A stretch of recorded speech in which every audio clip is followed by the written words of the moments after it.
Welcome to the GOTO podcast. Each episode covers the brightest and boldest ideas from the world's leading experts in software development. Tune in for practical lessons, compelling theories, and plenty of inspiration. GOTO gathers the brightest minds in the software community to help developers tackle projects today, plan for tomorrow, and create a better future. Stay up to date with the latest in tech through GOTO's top-rated events, held online and in person in cities like Amsterdam, London, Copenhagen, and Chicago, and by subscribing to the GOTO Conference's YouTube channel, where you can find thousands more high-quality dev talks. Learn more at gotopia.tech. Hi, my name is Anne Currie, and I'm one of the co-authors of the new O'Reilly book, Building Green Software, which is all about all the things that we need to do in the software industry to handle the energy transition and what we need to be up to. And today I'm going to talk to you about one of the latest chapters to go live with the book, which is operational efficiency. Now, I'm going to have to force myself to not talk about this for hours, just 10 to 15 minutes, because it is the most important chapter in the book. And it's the longest chapter in the book, and it has the most in it of the book. And the reason why I say it's the most important chapter is it's controversial when I say it's the most important chapter, because most people think that the most important chapter will be code efficiency. And in some ways it is, but in terms of urgency and importance and priority, it isn't.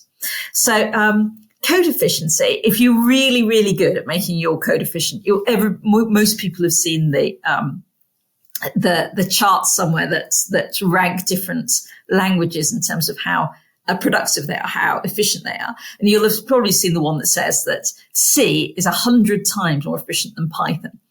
Therefore you'll be thinking, well, hang on a minute, I'm never going to get a payoff as big as that. And you'd be right. I should be rewriting my stuff in C, not Python.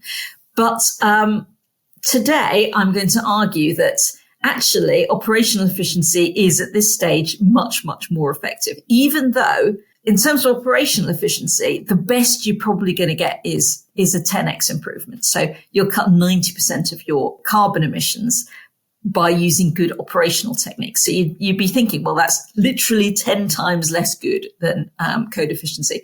But the reason why operational efficiency is so effective is because we're much closer to being able to do it.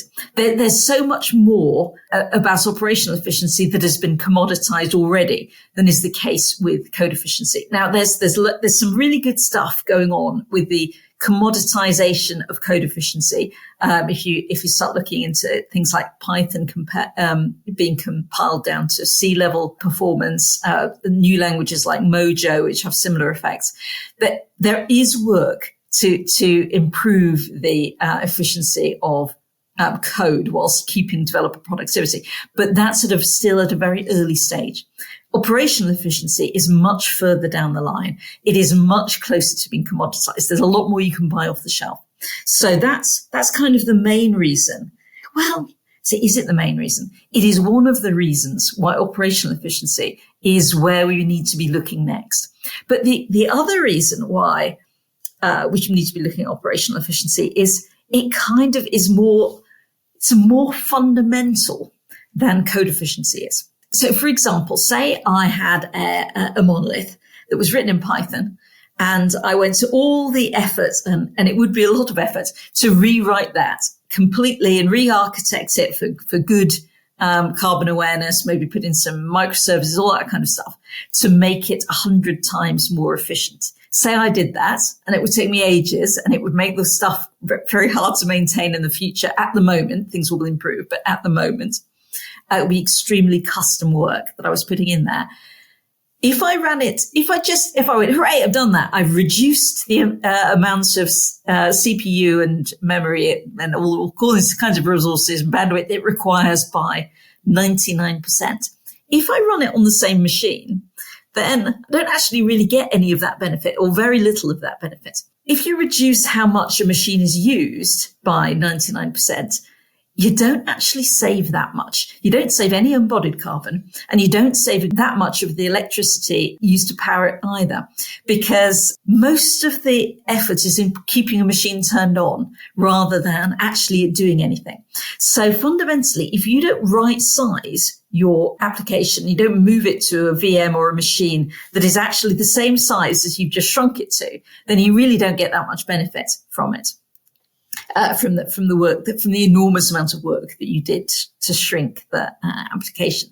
So what I'm saying there is that the operational move, moving the application to a machine that's the right size for it, or a VM that's the right size for it, is more fundamental than actually tuning it. It's what you have to learn how to do that before you really get any benefit from the enormous amount of work that you'll get from code efficiency. The co-authors, all the three of us who are writing the book, and the Green Software Foundation as well, what we want is for everybody to start moving in the bit that's already commoditized and is more fundamental, which is the operational efficiency side, get really, really shit hot at that, while we're putting pressure on the code efficiency folk, those platforms, to become green and make that easier for us. So in terms of ordering, it's operational efficiency first, because otherwise, if you did it the other way around, as I said, you don't get that much benefit.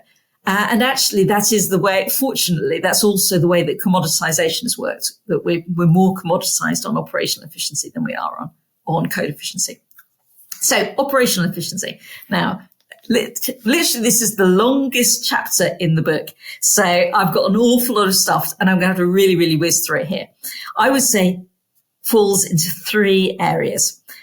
You've got turning off machines that aren't used or are underused. That's the kind of ops. There's a new kind of ops that entirely revolves around that problem, which is not as easy to solve as you might think, is light switch ops. Then after that, you've got to be looking at things like increasing your multi-tenancy, using auto-scaling, right-sizing, removing over-provisioning. And it more or less falls into the remit of DevOps.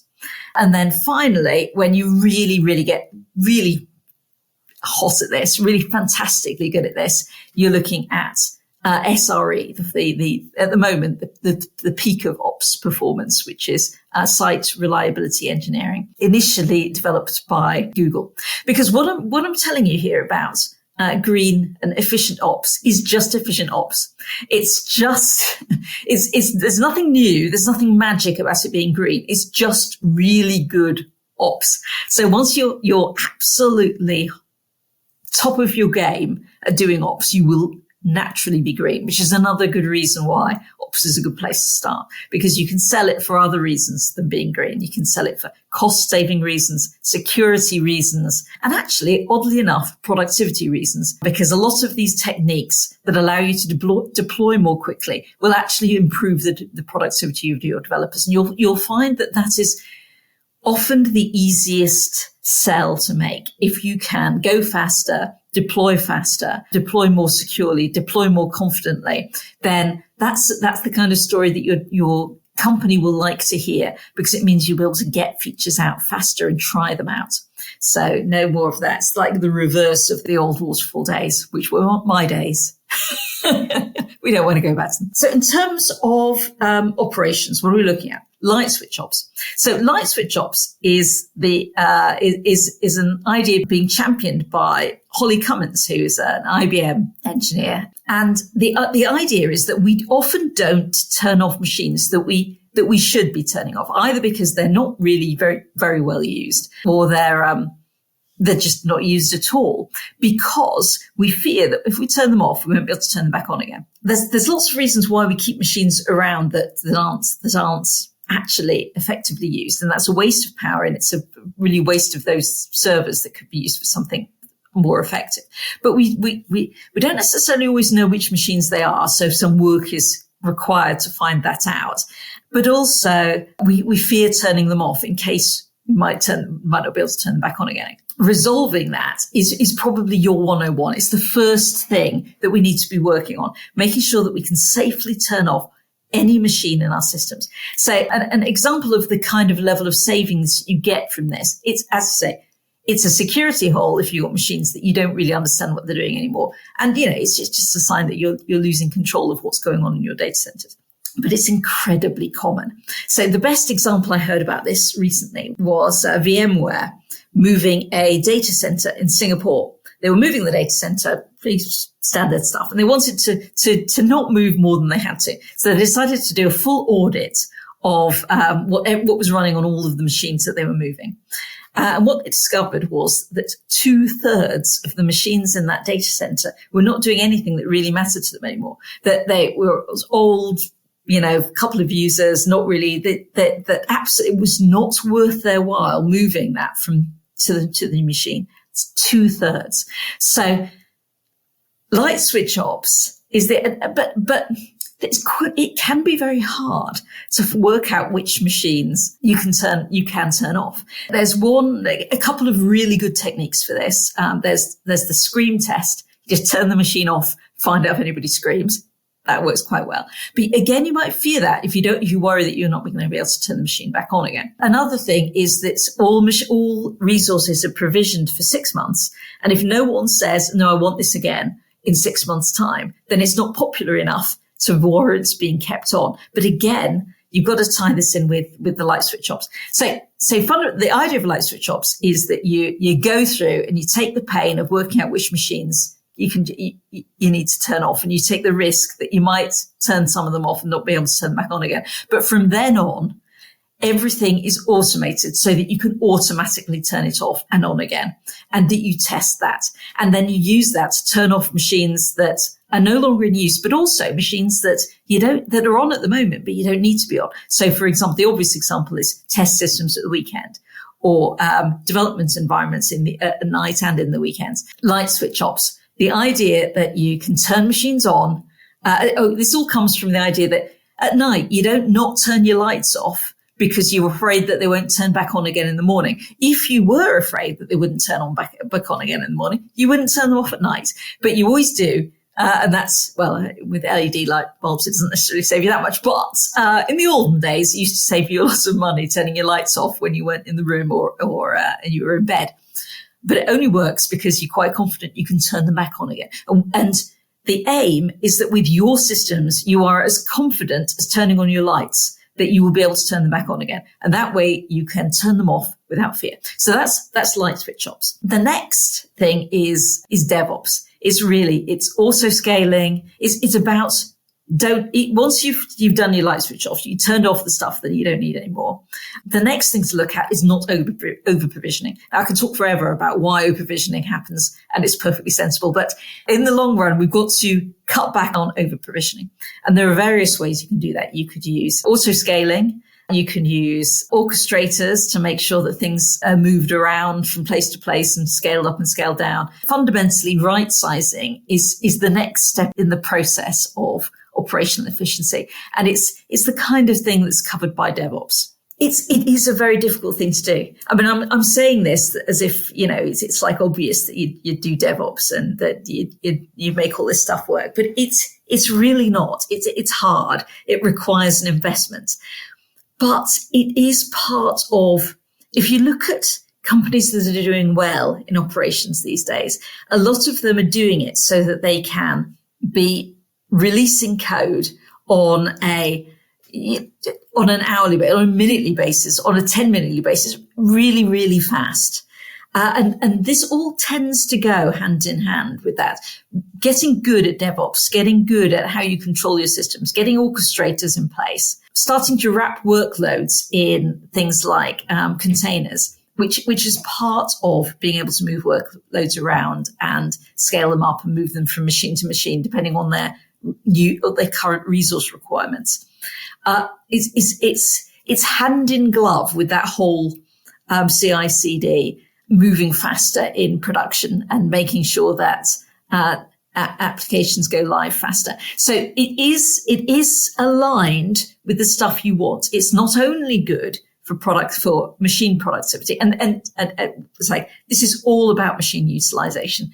Operational efficiency is all about machine utilization. What you're doing with machine utilization cuts your costs, improves your security, and massively reduces your carbon effects.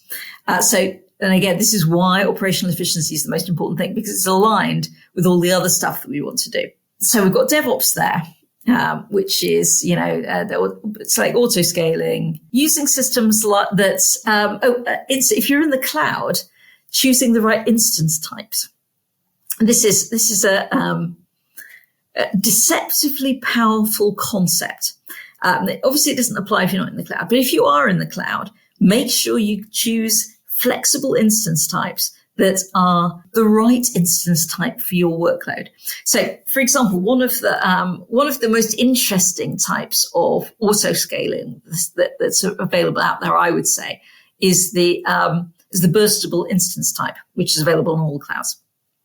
And what it is you pay for a low level of, or what you think will be your average level of resource requirement on a machine. It's not crazily expensive, but a burstable instance. But one of the key reason why we all over provision is because you think, well, mostly I need that, but occasionally I'm going to need enormous amounts of resources. And if I don't get that, then I'm going to fall over and it's going to be really bad. So in order to meet my SLAs, I'm going to have to over provision to the maximum rather than run on the kind of like average level of resources that I'll need. And then, know that every couple of weeks I'm going to fall over. The idea of burstable instances is that you pay for the moderate level of resource requirements, but for a limited amount of time, you're occasionally, when it's needed, your hosting provider will allow your machine to leap up to that large amount of resources that you need to cope with the peak and then decline again.